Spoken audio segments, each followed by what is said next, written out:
सच्चा मित्र। एक बार दो मित्र जंगल से जा रहे थे और रात का समय था। तब दोनों मित्रों ने सोचा कि आगे भयानक जंगल है और आगे यात्रा नहीं कर पाएंगे, तो ऐसा करते हैं कि एक एक करके थोड़ी थोड़ी देर सोते हैं।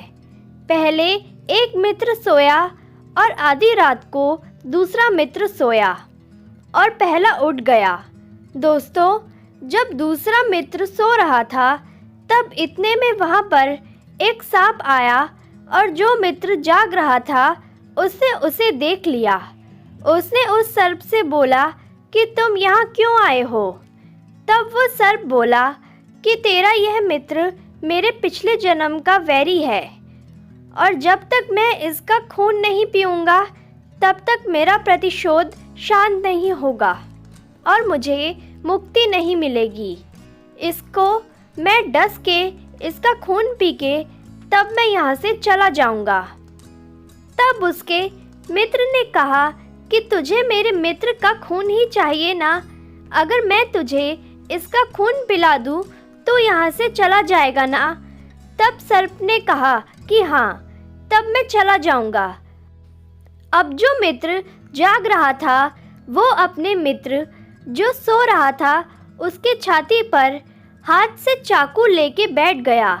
जैसे ही उसका मित्र उसकी छाती पर हाथ से चाकू लेकर बैठ गया तब सोते हुए मित्र की आंखें खुल गई और तब उसने देखा कि मेरा मित्र मेरी छाती के ऊपर बैठा हुआ है और इसके हाथ में चाकू भी है।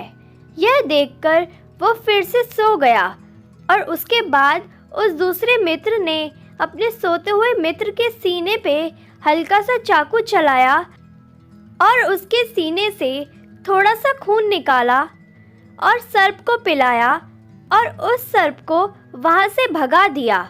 दूसरे दिन वो दोनों जंगल से चले गए।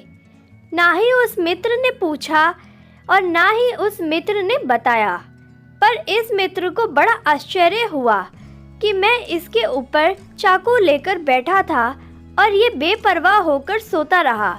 इसे कोई चिंता ही नहीं थी। फिर बाद में इसी मित्र ने कहा कि मैं आधी रात को तुम्हारे ऊपर चाकू लेकर बैठा था।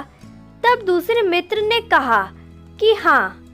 तब इस मित्र ने बोला कि तुम कुछ बोले क्यों नहीं? तुम्हें डर नहीं लगा कि मैं तुम्हारी जान ले लूँगा? तब दूसरे मित्र ने बोला कि मुझे तुम पर इतना विश्वास है कि तुम अगर मेरी जान भी ले लोगे तो उसमें भी मेरी भलाई होगी। तुम सपने में भी मेरा बुरा नहीं सोच सकते। तो दोस्तों, कैसी लगी आपको ये मित्रों की कहानी? कमेंट करके ज़रूर बताएं। कहानी पसंद आई हो तो प्लीज़ लाइक करें, शेयर करें, सब्सक्राइब करें। वीडियो देखने के लिए, कहानी सुनने के लिए आपका बहुत बहुत धन्यवाद। सब्सक्राइब करना बिल्कुल ना भूलिए। धन्यवाद।